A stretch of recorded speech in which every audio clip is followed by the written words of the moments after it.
Assalamualaikum warahmatullahi wabarakatuh. Perkenalkan, nama saya Zainab Siregar dengan PM 23140229. Baik, pada video kali ini saya akan menjelaskan sedikit rangkuman materi tentang hakikat, jenis-jenis, pemilihan, dan pemanfaatan sumber belajar oleh mata kuliah pengembangan bahan ajar bahasa Indonesia dengan dosen pengampu Ibu Monica Teresia MPD. Baik, langsung saja kepada materi yang pertama, yaitu hakikat sumber belajar. Apa itu hakikat sumber belajar? Nah, sumber belajar adalah segala sesuatu yang dapat dimanfaatkan ataupun yang dapat digunakan untuk mendukung proses pembelajaran, baik itu berupa bahan, alat, lingkungan, ataupun manusia yang dapat memberikan informasi atau yang dapat memberikan pengalaman baru kepada peserta didik. Hal ini bertujuan agar peserta didik dapat belajar dengan secara lebih baik atau memberikan minat belajar peserta didik yang lebih positif serta memberikan motivasi yang baik bagi peserta didik. Nah, yang kedua, ada jenis-jenis sumber belajar. Nah, jenis-jenis sumber belajar itu terdapat beberapa bagian. Bagian yang pertama yaitu sumber belajar yang dirancang. Apa itu sumber belajar yang dirancang? Nah, sumber belajar yang dirancang yaitu sumber belajar yang secara disengaja dan sistematis yang dapat digunakan untuk membantu atau yang dapat digunakan dalam kegiatan proses pembelajaran. Contohnya seperti buku pelajaran, modul, program VCD pembelajaran, program audio pembelajaran, CAI atau Computer Assisted Instruction dan lain-lain. Nah, dalam menyusun sumber belajar yang dirancang ini, yang mana pengembangan sumber belajar ini diawali dengan suatu kegiatan untuk menganalisis kebutuhan siswa. Kemudian setelah dilakukannya analisis kebutuhan siswa, kemudian dilanjutkan dengan menyesuaikan kebutuhan peserta didik dan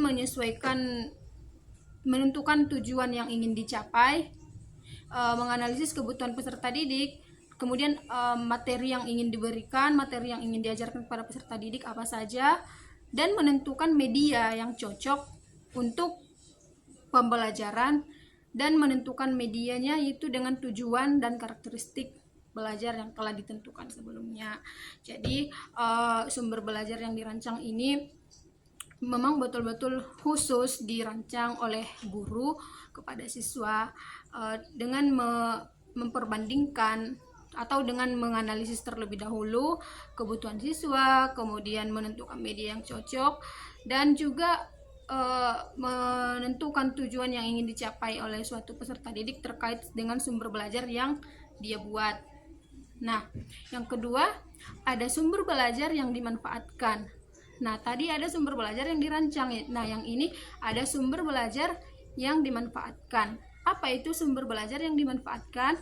Nah, sumber belajar yang dimanfaatkan adalah sumber belajar yang pengadaannya secara khusus tidak dirancang atau dikembangkan untuk keperluan belajar, tetapi sumber belajar yang ini dapat dipilih dan dimanfaatkan untuk keperluan pembelajaran.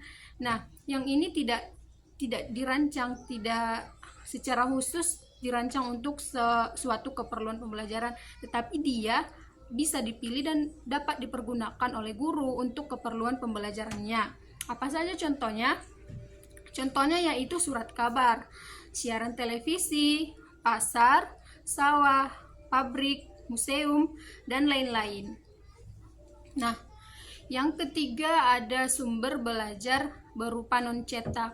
Tadi ada sumber belajar yang dirancang, yang kedua ada sumber belajar yang dimanfaatkan. Nah, yang ini sumber belajar non-cetak. Sumber belajar non-cetak ini yaitu jenis sumber belajar yang tidak berupa cetak, tapi dia non-cetak. Contohnya seperti film, slide video, model, audio, kaset, dan lain-lain.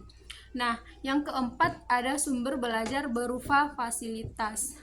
Nah, sumber belajar berupa fasilitas ini yaitu sumber belajar yang digunakan sebagai fasilitas untuk pembelajaran. Contohnya seperti auditorium, perpustakaan, lapangan olahraga, studio, ruang belajar. Nah, sumber belajar yang berupa fasilitas ini bertujuan kepada peserta didik untuk acara pembelajaran, proses pembelajaran itu berlangsung. Contohnya kan tadi seperti ruang kelas, jadi ini juga termasuk sumber belajar, salah satu kebutuhan siswa untuk mengadakan proses pembelajaran. Nah, yang kelima ada sumber belajar berupa kegiatan. Contohnya seperti wawancara, kerja kelompok, observasi, simulasi, ataupun permainan.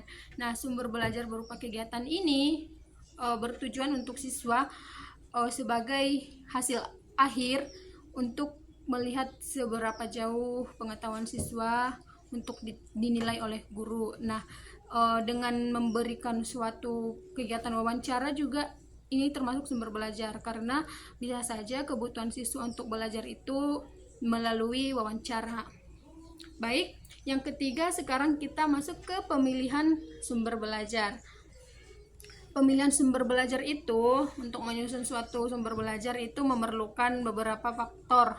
Nah, guru harus mempertimbangkan beberapa faktor terlebih dahulu. Yang pertama yaitu kesesuaian dengan tujuan pembelajaran. Sebelum kita membuat sumber belajar, hendaknya kita harus menyesuaikan sumber belajar yang ingin kita buat apakah sudah sesuai dengan tujuan pembelajaran yang ingin kita capai. Nah, yang kedua ada ketersediaan sumber belajar setempat. Artinya, bila sumber belajar yang ingin kita buat tidak ada atau tidak tersedia dengan sumber-sumber yang bersangkutan, maka boleh dibeli atau dibuat secara sendiri atau diciptakan sendiri. Nah, yang ketiga ada apakah tersedianya dana, tenaga, dan fasilitas yang cukup untuk mengadakan sumber belajar yang bersangkutan tersebut. Nah, dalam hal ini kita juga harus memperhatikan atau mempertimbangkan dana, tenaga, dan fasilitas. Jika tidak terdapat dana, maka sumber belajar yang akan kita buat juga tidak akan bisa terlaksana. Begitu juga dengan fasilitas. Kalau fasilitasnya mencukupi atau bersedia, fasilitasnya tersedia di suatu sekolah atau di suatu satuan pendidikan, maka sumber belajar yang ingin kita buat, yang ingin kita ajarkan kepada siswa itu akan dapat terlaksana dengan baik. Nah, yang keempat, faktor yang menyangkut keluasan, kepraktisan suatu sumber belajar atau ketahanan sumber belajar tersebut jika digunakan dalam waktu yang relatif cukup lama. Sumber belajar ini tidak hanya dipakai 1 kali atau 2 kali saja, tetapi ini harus sebisa mungkin kita pertimbangkan apakah sumber belajar yang kita buat ini luas untuk siswa, praktis untuk digunakan, dan cukup atau tahan dalam jangka waktu yang relatif lama. Nah, yang terakhir ada efektivitas biaya yang akan digunakan. Efektivitas biaya yang akan dipergunakan ini juga harus sebisa mungkin bertahan dengan waktu yang cukup lama. Nah, yang terakhir ada pemanfaatan sumber belajar.